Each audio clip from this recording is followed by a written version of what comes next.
The maitre d' looked Marcus Thompson up and down, then spoke the words that would cost his restaurant $47 million. "I'm sorry, but we don't serve your kind here." Marcus Thompson stood frozen at the host's stand of Le Bernardin, Manhattan. His Tom Ford suit, perfectly tailored, suddenly felt inadequate. The reservation confirmation glowed on his phone screen. Thompson, party of 4. Anniversary dinner, 8:30 p.m. The maitre d', a thin man with cold eyes, crossed his arms. "Perhaps you'd be more comfortable at McDonald's down the street." These real-life stories happen every day across America. Black stories that most people never hear. But this touching story would unfold differently than the countless life stories shared in whispered conversations. Marcus pulled out his phone. His fingers moved across the screen with surgical precision. "Just one call," he said quietly. "That's all I need." Have you ever been judged by your appearance, only to prove everyone catastrophically wrong? Claude Beaumont, the maitre d', stepped closer to Marcus. His cologne was expensive, his attitude cheaper. At 28, Claude had worked at Le Bernardin for 3 years. He'd never seen a black man in a suit this expensive try to dine here. "Sir, this establishment requires a certain clientele." Claude's voice carried the practiced dismissal of someone who'd done this before. Marcus checked his Patek Philippe watch. 8:47 p.m.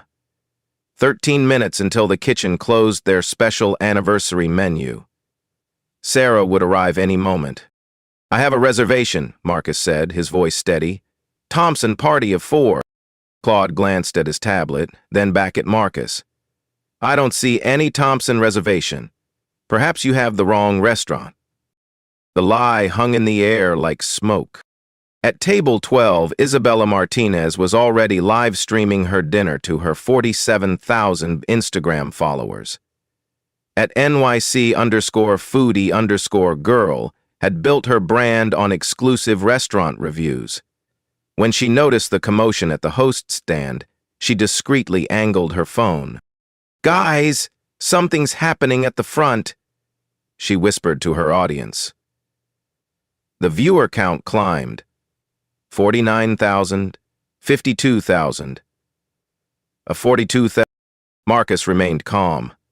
He'd built Thompson Holdings from nothing. Discrimination wasn't new to him. But tonight was different. Tonight was his 15th wedding anniversary. "Could you check again?" Marcus asked. "The reservation was made through OpenTable 3 weeks ago." Claude's fingers moved across his tablet. He found the reservation immediately. Thompson, party of 4, 8:30 p.m. Anniversary celebration noted in the comments. Special table requested by the window. He deleted it. "I'm sorry," Claude said, "not sorry at all. We have no record of your reservation. Perhaps you'd be more comfortable at the Olive Garden in Times Square." The sommelier, Jean-Luc, approached from the wine cellar. He'd heard the conversation and wanted to watch. Behind him, Marcus could see the busboy pretending to clean already spotless glasses, while staring. Marcus pulled out his American Express Centurion card. The black metal caught the restaurant's soft lighting. "I'd like to make a new reservation then. Tonight. Table for 4. Claude barely glanced at the card. "Sir, we require advance reservations. Our wait list is 6 months long." "I understand completely." Marcus slipped the card back into his wallet. "Let me make a quick call." Through the restaurant's floor-to-ceiling windows, Sarah's Uber pulled up to the curb. Marcus saw her check her reflection in the car window, smoothing her black dress. She'd been looking forward to this dinner for weeks. Claude followed Marcus's gaze. "Is that woman with you?" "My wife." "I see." Claude's tone suggested he saw more than he was saying. Sarah entered the restaurant, her smile bright with anticipation. She spotted Marcus immediately and walked over, her heels clicking on the marble floor. "Sorry I'm late, honey. The presentation ran over." She kissed Marcus on the cheek. "Did you get us a good table?" The silence stretched. Sarah looked between Marcus and Claude, confusion replacing her smile. "There seems to be some confusion about our reservation," Marcus said carefully. Claude cleared his throat. "Ma'am, I was just explaining to your friend that we don't have any available tables tonight." "Friend?" The word hit Sarah like a slap. Isabella's live stream viewer count hit 63,000. The comments were exploding. "OMG, is this discrimination happening live? This restaurant is about to get canceled. Someone record this." Isabella kept filming, her phone steady despite her racing heart. At table 6, corporate attorney David Chen was dining with clients from Tokyo. He recognized the signs immediately. 20 years of civil rights law had taught him to spot discrimination from across a room. He pulled out his own phone and began recording. "Sir," Claude continued, his voice louder now, "this establishment has standards. We cater to a very specific demographic." Sarah's face flushed. "What demographic is that?" Claude didn't answer directly. Instead, he looked at Marcus. "Perhaps you'd be more comfortable somewhere that serves your usual cuisine." The insult was surgical in its precision. Marcus felt Sarah's hand tighten on his arm. "Our usual cuisine?" Sarah's voice carried 20 years of corporate boardroom authority. "And what exactly do you think that is?" Marcus placed his hand over hers. "Sarah, it's fine." "No, it's not fine." She turned back to Claude. "I want to speak to your manager." Claude smiled. It wasn't pleasant. "Of course. I'll get Henri right away." He disappeared into the restaurant's interior, leaving Marcus and Sarah standing at the host stand like defendants, waiting for a verdict. Isabella's live stream chat was moving too fast to read. The viewer count hit 78,000. Someone had posted the restaurant's phone number. Others were calling for boycotts. Sarah pulled out her iPhone. "I'm recording this," she announced loudly enough for nearby tables to hear. "For our lawyers." Marcus checked his watch again. 8:51 p.m. 9 minutes until the kitchen closed. In his pocket, his phone buzzed. The caller ID showed Rothschild Capital Management. Marcus glanced at the screen, then let it go to voicemail. Henri Dubois emerged from the kitchen, wiping his hands on a towel. At 52, he'd managed Le Bernardin for 8 years. He'd built his reputation on maintaining the restaurant's exclusivity. Claude whispered something in Henri's ear. Henri nodded, his expression hardening. "Good evening," Henri said, approaching Marcus and Sarah. "I understand. There's been some confusion." "No confusion," Sarah said, her voice sharp. "Discrimination." Henri's smile was practiced, professional, and completely hollow. "Ma'am, I assure you, we don't discriminate. We simply maintain certain standards." "What standards?" Marcus asked quietly. Henri looked him up and down. "Dress code, for one." Marcus was wearing a $4,000 Tom Ford suit, handmade Italian leather shoes, and a $20,000 watch. Sarah wore a designer dress that cost more than most people's monthly rent. "I see," Marcus said. "And what aspect of our attire concerns you?" Henri paused. He couldn't criticize their clothes without looking ridiculous. So he chose a different approach. "Sir, I'm going to have to ask you to leave. We reserve the right to refuse service." Isabella's viewer count hit 84,000. Henri's words hung in the air like a challenge. The restaurant's ambient noise seemed to fade as nearby diners turned to watch. "You're asking us to leave?" Sarah's voice carried across the dining room. "Because of our dress code?" Henri straightened his tie. "Ma'am, we have policies. This is a high-end establishment." Marcus remained calm, but something shifted in his posture. 23 years of building a business empire had taught him when to speak and when to listen.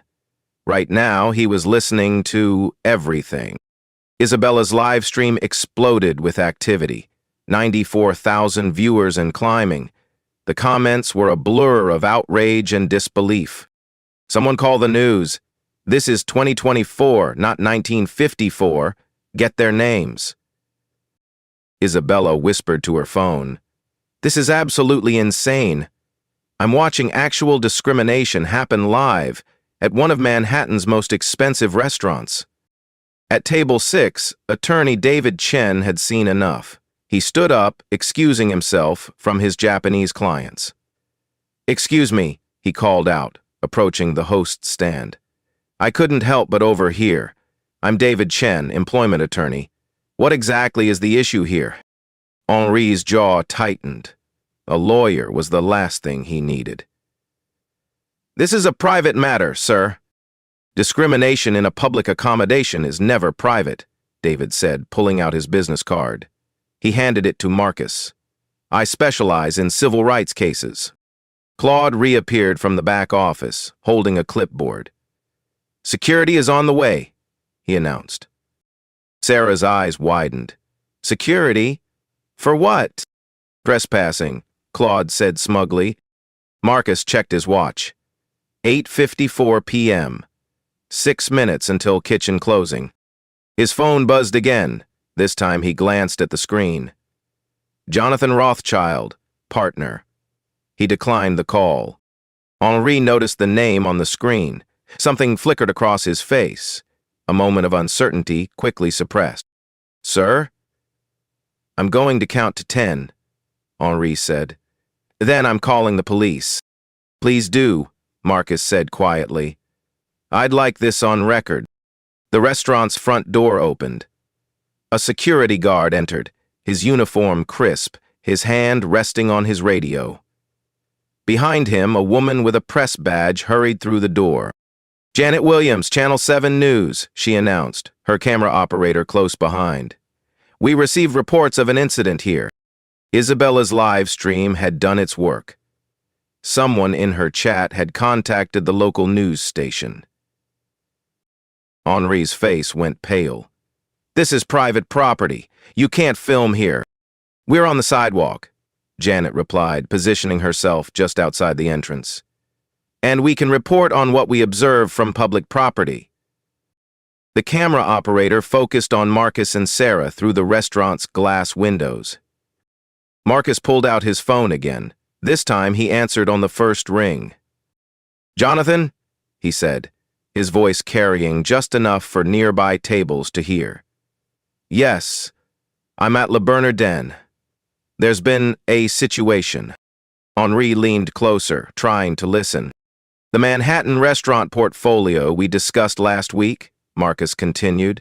"I think it's time to move forward." Claude looked confused. Henri's expression shifted from confidence to concern. Marcus hung up and immediately dialed another number. "Maria, it's Marcus. I need building ownership records for 155 West 53rd Street. Yes, tonight." Isabella's viewer count hit 112,000. The chat was moving so fast it was unreadable. Henri stepped closer to Marcus. "Sir, who exactly are you calling?" Marcus smiled for the first time since entering the restaurant. "My team." The security guard approached. "Is there a problem here?" "These people are trespassing," Claude said quickly. "They won't leave." "Actually," David Chen interjected, "they're being discriminated against. I'm witnessing the entire incident." The security guard looked around the room. Every phone in the restaurant was now pointed at the host stand. The Channel 7 camera was rolling from the sidewalk. Isabella's live stream was broadcasting to over 100,000 people. "Maybe everyone should just calm down," the guard said. Sarah laughed, but there was no humor in it. "Calm down? We made a reservation 3 weeks ago for our anniversary dinner. We were dressed appropriately, behaved respectfully, and asked for nothing more than the table we reserved. And we're being asked to calm down?" Her voice carried to every corner of the restaurant. The other diners had stopped pretending to eat. Marcus's phone rang. He glanced at the screen. Legal Department, Thompson Holdings. Excuse me, he said to Henri. I need to take this. He walked a few steps away, the phone pressed to his ear. His voice was low, but certain words carried. Acquisition. Tonight. Full authority. Henri watched Marcus with growing unease. The name Thompson Holdings was familiar, but he couldn't place it. Why did he? Claude, oblivious to the shift in dynamics, pressed forward. Sir, security is here. You need to leave now. Marcus finished his call and returned to the group. Actually, he said, I think I'll stay.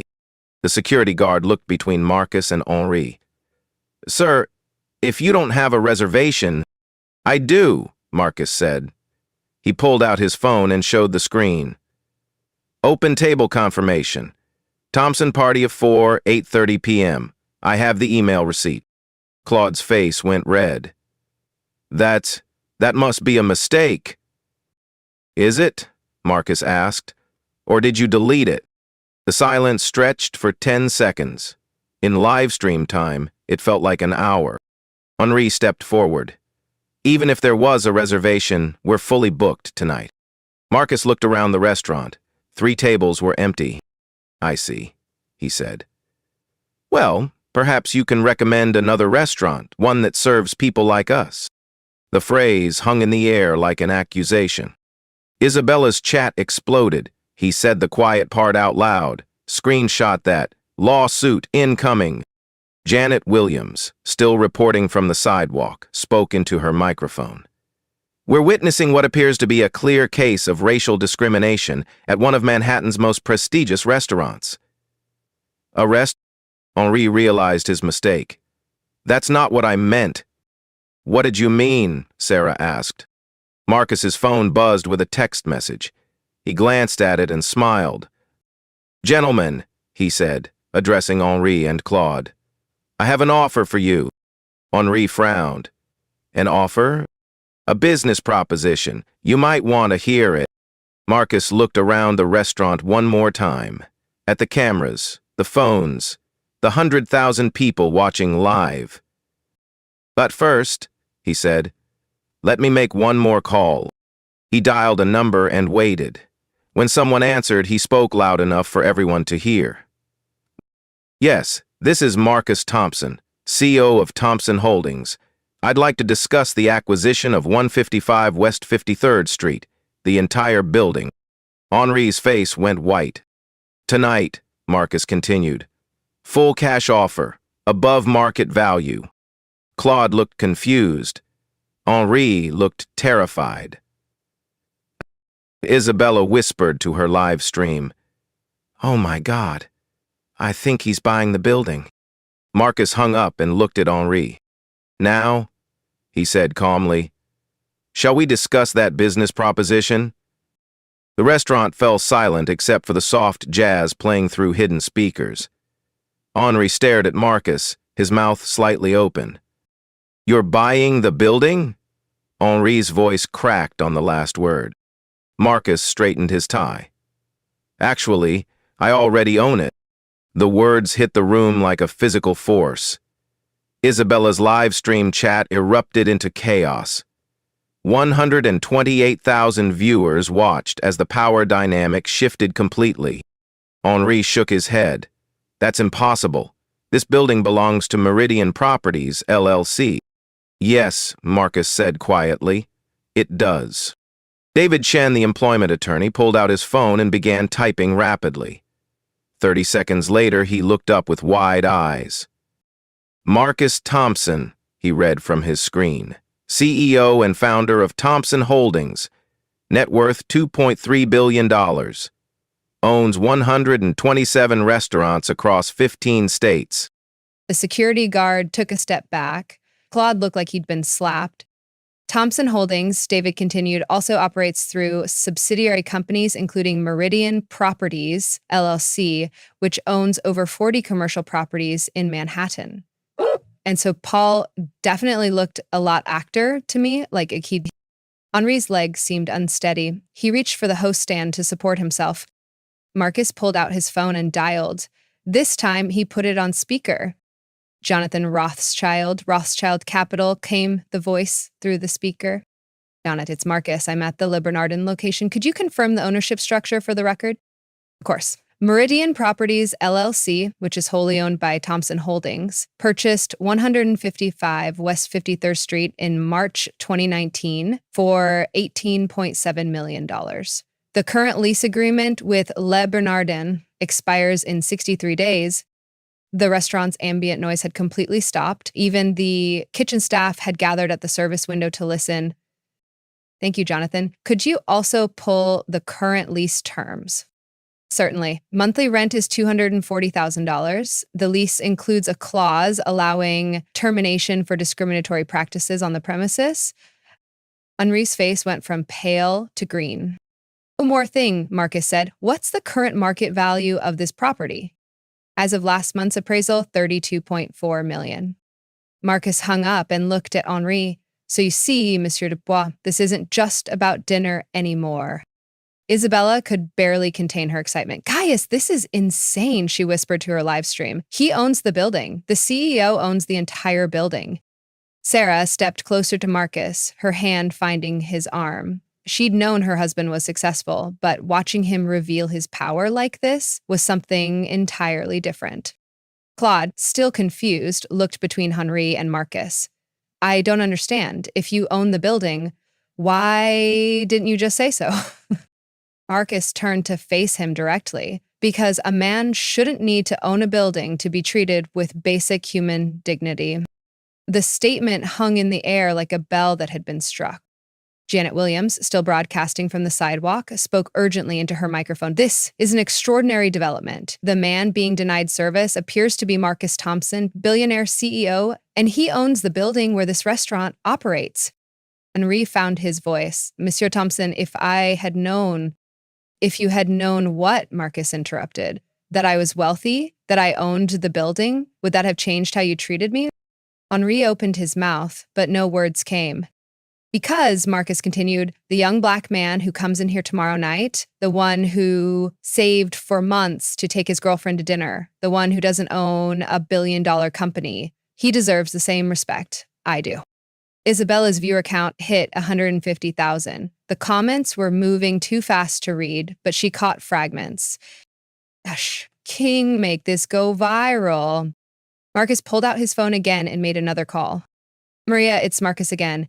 I need you to pull Le Bernardin's financial statements for the last 3 years. Yes, a hold. And he looked at Henri while waiting.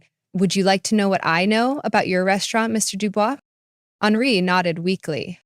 Your profit margin last year was 12%. That's $890,000 net profit. Your rent is $2.8 million annually. Your lease expires in exactly 63 days. And you currently have $1.2 million in outstanding debt from your kitchen renovation last spring. Henri's jaw dropped. I make it my business to know my tenants' financial health, Marcus said. It helps me make decisions about lease renewals. The phone came alive. Mr. Thompson, I have those financial statements. Thank you, Maria. Could you read the key numbers for everyone to hear? Certainly. Revenue for last year was $7.4 million. Operating expenses were $6.5 million. Current debt obligations total $1.2 million. Cash reserves are approximately $200,000. Marcus hung up. So you see, Mr. Dubois, you need this location more than this location needs you. The security guard quietly backed toward the door. This was far above his pay grade. David Chen had been typing notes throughout the entire exchange. Mr. Thompson, he said, I have to ask, are you planning to file a discrimination lawsuit? Marcus considered the question. The room waited. That depends, he said finally, on what happens next. Henri stepped forward. Mr. Thompson, please, I can fix this. I can make this right. Henri looked at Claude, then back at Marcus. I'll fire him right now, tonight. Claude's eyes widened. Henri, you can't. Actually, Marcus said, firing him is just the beginning. He walked to the center of the restaurant where everyone could see him clearly. The camera phones followed his movement. Ladies and gentlemen, he announced to the dining room, I apologize for disrupting your evening. What you've witnessed tonight is unfortunately not unusual. The only unusual part is that I happen to own this building. Murmurs rippled through the restaurant. But this isn't about me, Marcus continued. This is about the thousands of people who face this treatment every day and don't have the resources to fight back. Isabella's live stream chat was entirely heart and fire emojis. Marcus returned to Henri. So here's what's going to happen. You have two choices. Henri waited. Choice one, you implement immediate and comprehensive changes to ensure this never happens again. Mandatory bias training for all staff, diversity requirements for management positions, third-party audits, community partnerships, and a public apology. And choice two, Henri asked. Marcus smiled, but it wasn't warm. Choice two is you find a new location because your lease won't be renewed. The silence stretched for 15 seconds. There's also choice three, Marcus added. Henri looked confused. Choice three? By the restaurant. Tonight, full cash offer, $2.1 million. Henri's mouth fell open. The restaurant is worth $3.2 million. Not after tonight's live stream, Marcus said. Not after 150,000 people watched your staff discriminate against customers. Not after this becomes front page news tomorrow. Isabella whispered to her camera, he's right. This is going to be everywhere. Marcus pulled out his phone one more time. I have my legal team standing by. They can have papers drawn up within the hour. He looked at Henri, then at Claude, then at the room full of witnesses. What's it going to be, gentlemen? The clock on the wall showed 9:02 p.m. The kitchen had closed 13 minutes ago, but nobody was thinking about food anymore. Henri looked around the restaurant as if seeing it for the first time. 167,000 people were watching on Isabella's live stream. Channel 7 News was broadcasting live from the sidewalk. His entire career was crumbling in real time. Mr. Thompson, Henri said, his voice barely above a whisper. What exactly are you proposing?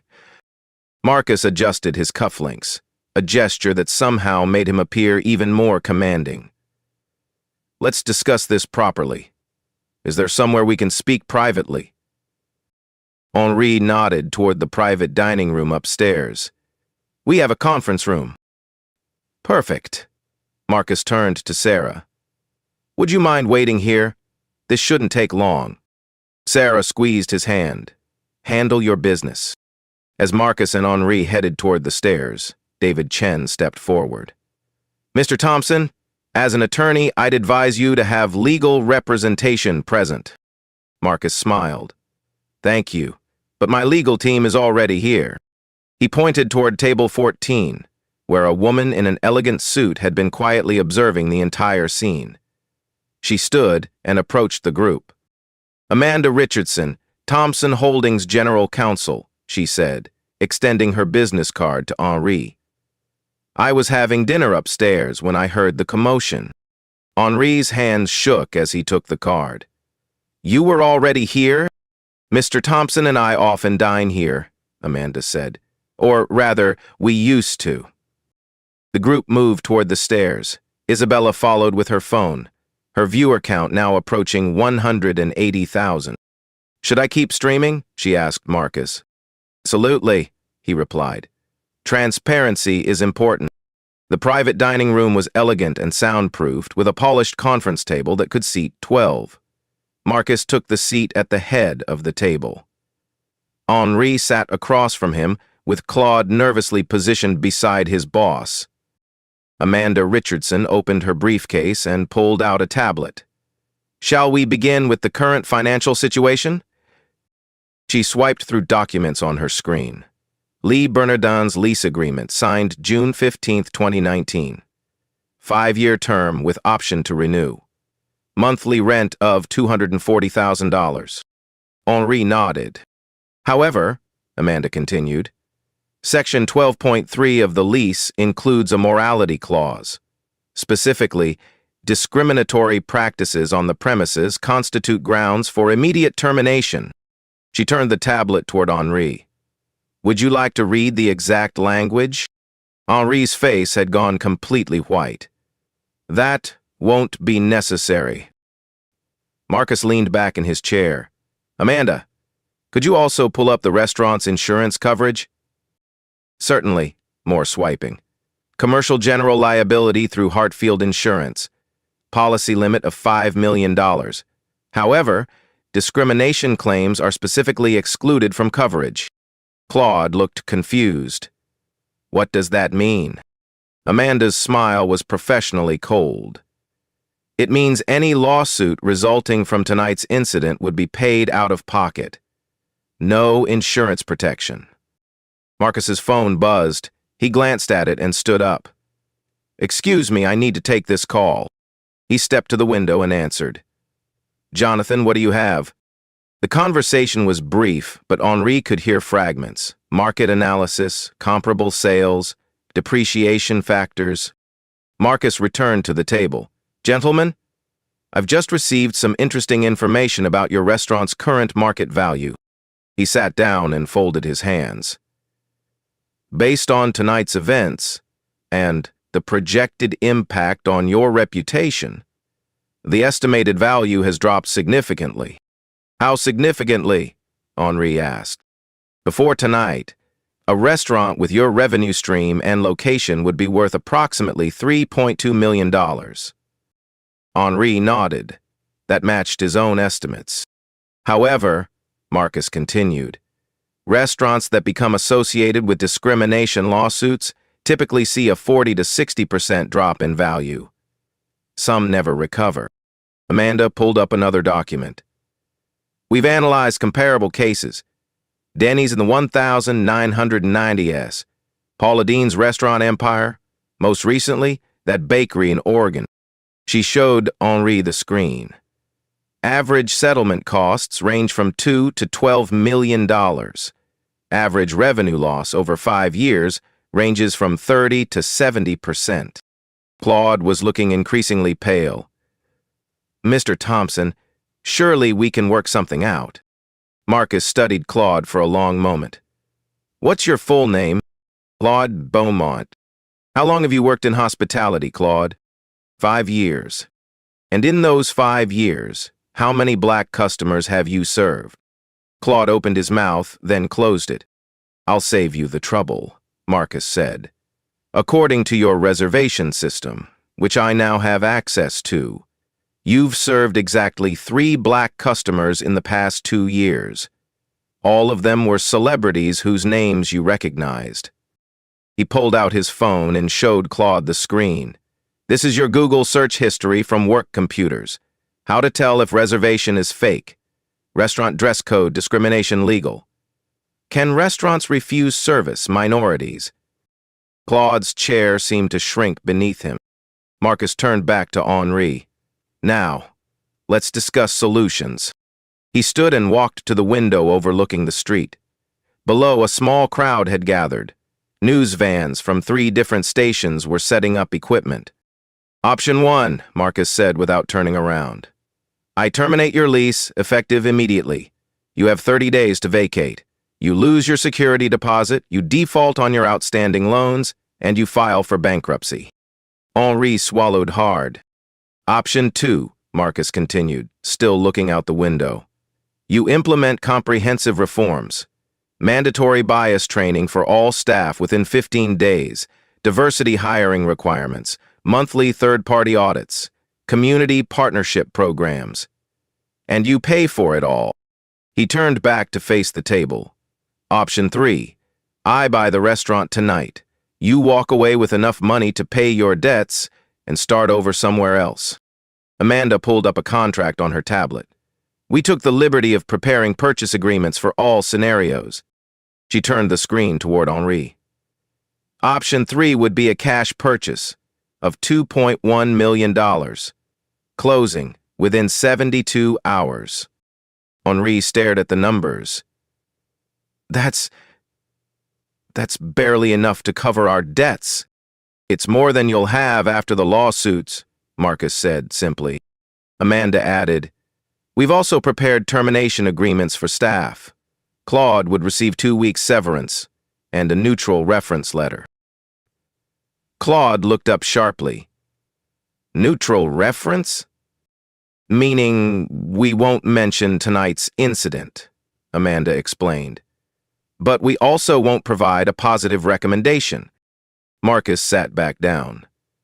There's one more option I haven't mentioned. Henri looked hopeful for the first time in 20 minutes. Option 4, criminal charges. The hope died immediately. What you did tonight constitutes violation of the Civil Rights Act of 1964. It's a federal crime. I have video evidence from multiple sources, witness testimony from a room full of people, and a live stream viewed by nearly 200,000 people. Allison. 100,000. Marcus pulled out his phone and showed Henri a contact.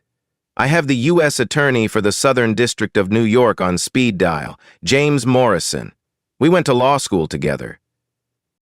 He let that sink in. So, Marcus said, what's it going to be? Henri looked at Claude, then at Amanda's contracts, then at Marcus. If I choose option 2, Henri said slowly, the reforms, what exactly would they entail? Amanda slid a document across the table. Full details are here, but the highlights include mandatory 8-hour bias training for all staff, quarterly refresher courses, diversity metrics reporting, community outreach programs, and a new customer service protocol. Cost? Approximately $50,000 in the first year, $20,000 annually thereafter. Henri did the math in his head. It was expensive but manageable. And if I refuse? Marcus stood up. Then I make a phone call to James Morrison, tonight. He walked to the door, then paused. Gentlemen, you have exactly 10 minutes to decide. I'll be downstairs with my wife, who's been waiting very patiently for her anniversary dinner. He opened the door, then looked back. For what it's worth, I hope you make the right choice. Not for me, but for everyone who comes after me. The door closed behind him with a soft click. Marcus descended the stairs to find Sarah sitting at table 12 with Isabella, who was still live streaming to nearly 200,000 viewers. The two women were deep in conversation about social media strategy and corporate responsibility. How did it go? Sarah asked as Marcus approached. We'll know in about 7 minutes, Marcus replied, checking his watch. Through the restaurant's windows, the crowd outside had grown. 3 news vans were now parked on the street, their satellite dishes extended like mechanical flowers reaching toward the sky. Isabella turned her phone toward Marcus. Mr. Thompson, my viewers want to know what you're hoping will happen next. Marcus considered the question. I'm hoping for the same thing your viewers are hoping for. Real change, not just an apology, but systematic reform that ensures this never happens to anyone else. The comment section exploded with support. David Chen, the employment attorney, approached their table. Mr. Thompson, I've been watching this unfold, and I have to say, your approach is remarkable. Most people would have gone straight to litigation. Litigation is expensive and slow, Marcus replied. Change is what matters. At 9:15 p.m., footsteps echoed on the stairs. Henri descended first, followed by Claude and Amanda Richardson. Henri's face was pale but determined. Louise hesitated. He walked directly to Marcus's table. Mr. Thompson, Henri said loudly enough for the entire restaurant to hear. I owe you and your wife a sincere apology. The restaurant fell silent. Isabella's viewer count hit 210,000. What happened tonight was unacceptable, Henri continued. It was discriminatory, unprofessional, and completely contrary to the values this restaurant should represent. He turned to face Claude. Claude Beaumont, you are terminated, effective immediately. Please collect your belongings and leave the premises. Claude's mouth opened, but no words came out. He looked around the room as if searching for support that wasn't there. Security will escort you out, Henri added. The security guard, who had been quietly observing from the corner, stepped forward. Claude gathered what little dignity he had left and walked toward the exit, his face burning with shame. Henri turned back to Marcus. We have chosen to implement comprehensive reforms. Mandatory bias training for all staff begins Monday. We're partnering with the Urban League of New York for ongoing education and oversight. Amanda Richardson stepped forward with a document. The agreement has been signed. Monthly audits will ensure compliance. Marcus stood and extended his hand to Henri. Thank you for making the right choice. Henri shook his hand, then turned to address the entire restaurant. Ladies and gentlemen, I want to personally apologize for disrupting your evening. Tonight has been a learning experience for all of us. Moving forward, Les Bernardins will be a place where everyone is welcomed with dignity and respect. Scattered applause began from table 6, where David Chen was sitting. It spread through the restaurant until the entire room was clapping. Isabella whispered to her live stream, "This is incredible. Actual accountability, actual change." Sarah stood and hugged Marcus. "I'm proud of you," she whispered in his ear. Henri approached them again. "Mr. and Mrs. Thompson, would you honor us by allowing us to serve you dinner tonight?" The kitchen staff volunteered to stay late to prepare something special. Marcus looked at Sarah, who nodded. "We'd be delighted," Marcus said. Henri personally escorted them to the window table that should have been theirs from the beginning. As they sat down, Marcus noticed something he hadn't seen before. At table 8, an elderly black couple was finishing their dessert. They raised their wine glasses in a silent toast. The woman approached their table as Henri walked away. "Excuse me," she said softly. "I'm Dorothy Williams. My husband and I have been trying to get a reservation here for 2 years. Tonight was our first time dining here." She paused, her eyes bright with emotion. "Thank you for what you did. Not just for yourselves, but for all of us." Marcus stood and shook her hand. "Mrs. Williams, it was my pleasure, but more importantly, it won't be necessary again." Dorothy smiled and returned to her table. The sommelier, Jean-Luc, approached with a bottle of champagne. "Compliments of the house," he said, his accent thicker with nervousness. "Dom Perignon, 2008. As he poured their glasses, Marcus noticed his hands shaking slightly. "Jean-Luc," Marcus said gently, "you witnessed everything tonight. What did you learn?" Jean-Luc paused in his pouring. "I learned that silence is complicity, sir. I should have spoken up. What will you do differently next time?" "I will speak," Jean-Luc said firmly. "Every time." Marcus nodded approvingly. The chef himself emerged from the kitchen carrying 2 plates. "Mr. and Mrs. Thompson, I've prepared something special. Lobster thermidor with black truffle, and my personal apology." The chef, a man in his 50s with tired eyes, set the plates down carefully. "Sir, I've worked in this kitchen for 12 years. I've seen things I should have questioned. Tonight changes that." As they began to eat, Marcus's phone buzzed with a text from Jonathan Rothschild. "News coverage is everywhere. Stock price of Thompson Holdings up 3% in After Hammers trading. Your integrity is good for business." Isabella finished her live stream at 9:45 p.m. Her final viewer count was 218,000, with over 50,000 shares and 15,000 comments. "Thank you all for witnessing history tonight," she said to her camera. "This is how change happens, not through violence or destruction, but through courage, dignity, and holding people accountable." She approached Marcus's table one final time. "Mr. Thompson, my followers want to know about the $50,000 fund you mentioned for bias training citywide." Marcus wiped his mouth with his napkin. "The Thompson Foundation will establish a hospitality equity fund on Monday. 50,000 is just the starting amount. We're hoping other business leaders will contribute." "What's your goal?" "To make tonight's conversation unnecessary. to create an industry where everyone is welcomed, respected, and served with dignity. Isabella smiled. That's beautiful. Thank you for letting me document this. As she packed up her equipment, Marcus turned to Sarah. Happy anniversary, he said, raising his champagne glass.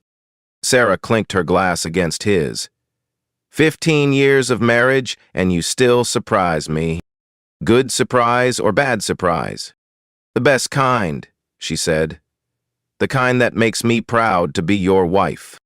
Outside, the news crews were wrapping up their broadcasts. The crowd had largely dispersed. Inside Le Bernardin, staff moved quietly through their closing routines, each of them processing the events of the evening. Henri approached their table one final time. Mr. Thompson, the training program begins Monday at 8 a.m. All staff will attend. Good, Marcus replied.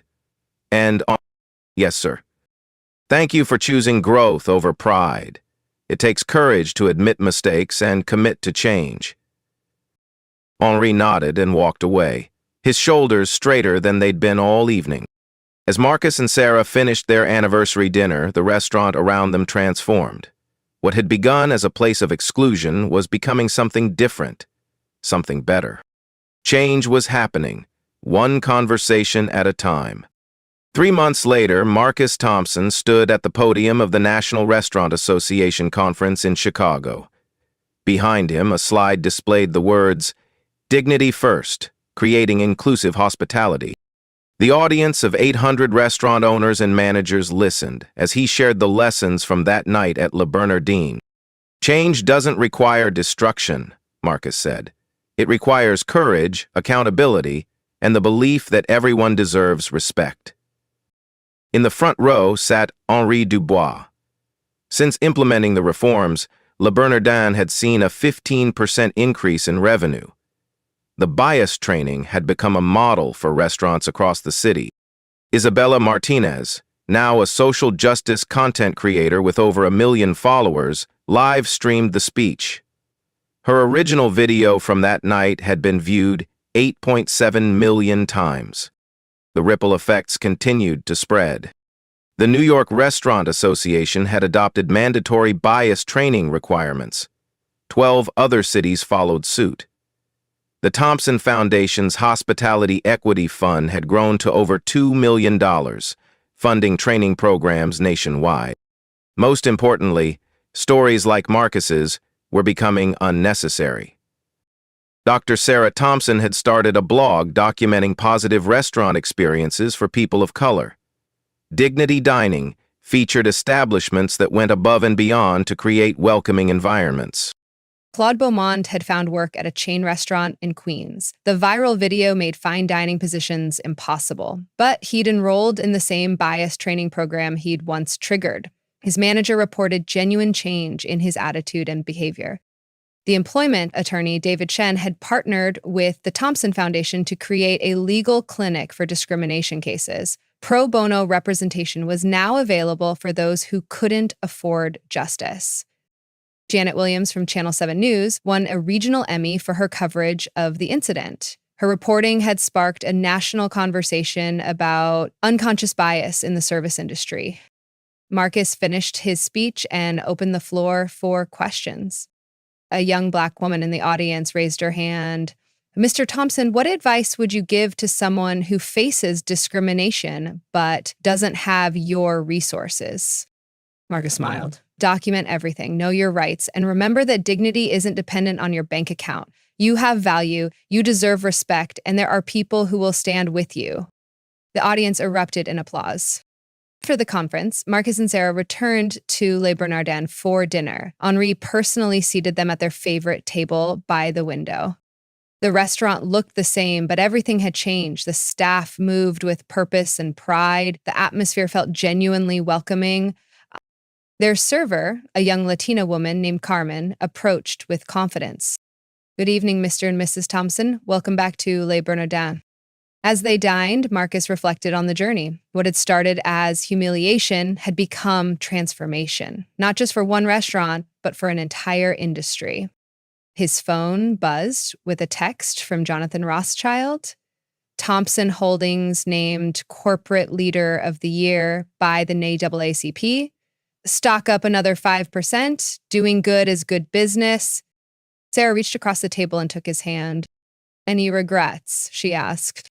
Marcus looked around the restaurant, then at his wife of 15 years and 3 months. None, he said. This is exactly where we're supposed to be.